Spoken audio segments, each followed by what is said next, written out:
Matika, isa boses ang inyong opinyon dito sa Mate.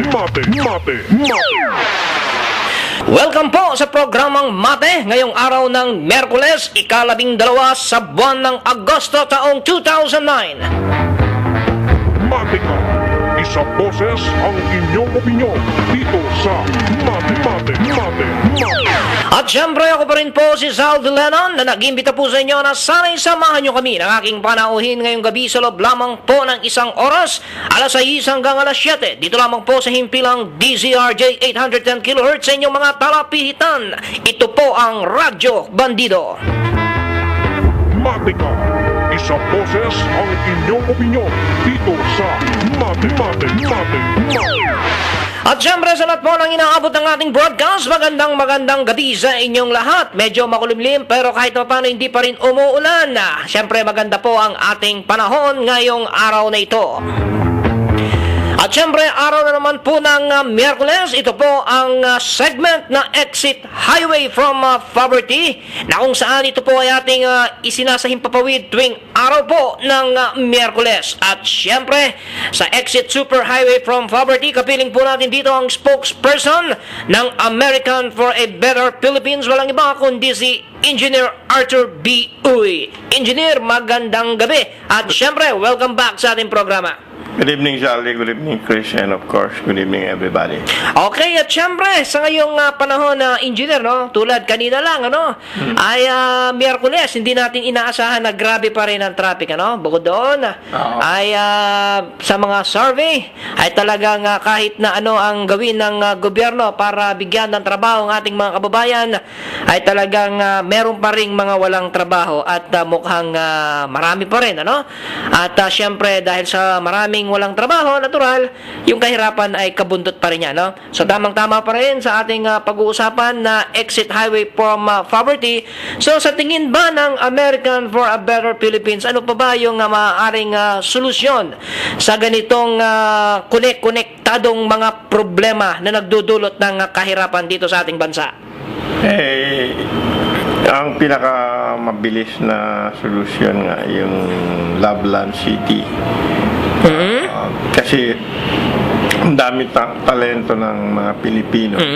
Tsaka marami tayong magagandang natural resources. Konti ang nakakasamantala rito na dayuhan tsaka tiga rito.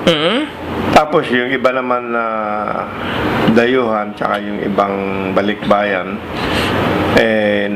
na turn off naman sila sa ibang mga problema gaya ng pollution, traffic, tsaka yung mga crime, no? So, nung inaano namin kung ano, yung brainstorm namin kung ano ang parang the best na solution, linagay namin yan, mga asset ng Philippines.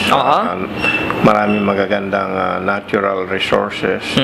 Tsaka maraming talent natin sa maraming sector, pero number one na malaki ang kita sa medical field tsaka sa education field. Tapos yung technical na tsaka yung ibang field na later, no? So ang solution doon, pati yung sa traffic, Loveland City ang lumabas na solution. Kasi ginagawa na rin ito ngayon sa iba-ibang bansa. Ang latest na malaking-malaki diyan sa Korea. Incidentally, Americans din ang gumawa nun. So parang ininvest lang sa Korea, pero Americans pa rin yung investors. Hindi, worldwide ang investors. Okay. Yung developer, American. Okay. Tapos pinagbili nila yung mga section na ganon. So, ang mga nag-invest all over the world, mga foreigners ang nag-invest. So, yung sinasabi ng American for a Better Philippines na Loveland City ay parang ito yon. Ganito ang idea nun, yung sa itinatayo sa Korea na sinasabi mo, Engineer. Yeah, except mas maganda itong Loveland City kasi makakasolve ng maraming problema sa trabaho. Una-una, mas malaki kasi itong Lablan City.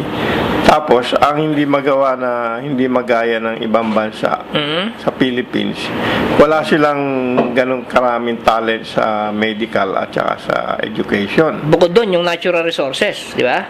Yeah, pero yung sa medical tsaka sa education, di ba, ang dami ngayong ibang bansa na kinakapos sila dyan sa field na yan. Yes. Kaya nga kinukuha nila yung mga talent natin. Oo. Kaya lang, ang problema nga ng mga OFW, madalas sila maapi sa ibang bansa. Kasi ang batas nila doon, laging hindi kampi sa mga dayuhan. Kaya, yung Lablan City, yun ang makakasolve sa problema rin ng OFW. Yung nakaraan na rally ng presidential wannabes, isa yun sa importanteng problema na ina-address ng mga OFW. Ano ba magagawa ninyong mga presidential wannabes para matulungan nyo kami sa pagkakaapi namin sa ibang bansa? Karamihan ng mga presidential wannabes, ang solution nila yung anuhin daw ang i-train daw muna ang mga pupunta sa abroad na matutunan ng kultura ng bansa na pupuntahan nila para mag-adapt sila doon. No? Tapos yung iba naman na solution nila aanuhin daw yung ambassador natin doon sa iba-ibang bansa na mas mabilis sila magsumbong kung mayroong mga problema nangyayari.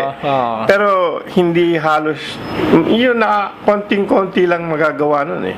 Tama. Hindi rin talaga malulutas yung problema dahil sa batas nila doon. Talagang argabyado ka kung OFW. At saka yung batas nga sa Middle East, di ba? Ang katwiran nila doon, kung di ka pumunta rito, hindi ka sana...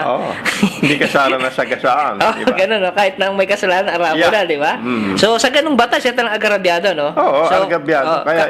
Kaya nga natin tinatawag na hero dahil talagang malaking sakripisyo ng OFW ang magpunta sa ibang bansa. Tsaka parang isinusuong nila sa panganib ang kanilang buhay, di ba? Yeah, tapos yung madalas mangyari dahil sa matagal hindi nagkikita, nagkakaroon na ng ibang relasyon yung mga asawa nila. So, we have a broken family. Karamihan ng mga OFW's family talaga very common na mangyari ngayon yun sa mga kwan. Yun din mga asawa nilang naiwan dito, nagkakaroon din ng relasyon dahil matagal silang hindi nakikita. Tapos yung mga bata na di-dislocate din sila sa kasi kulang yung kanilang magulang, ano? Hindi nila nakikita magulang nila. Kaya mahirap talaga yung OFW. So parang sinasabi ngayon ng inyong grupo engineer, ano? Itong approach ng Lablan City ay tingin ko parang holistic approach yan, no? To solve the poverty. Parang holistic, di ba?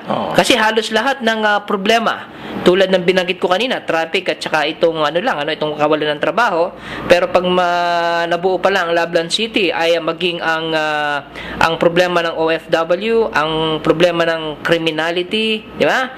Ay sabay-sabay na mariresolba. Yeah. Kaya parang holistic yung kanyang approach at ang kailangan lang pala sa ating mga presidentiables na kung tawagin, ay isipin na lang kung paano matulungan ang grupo ng ninyo o kung paano magtulungan para maitatag ang isang Lablan City dito sa Pilipinas. Ganang ginawa ng Korea.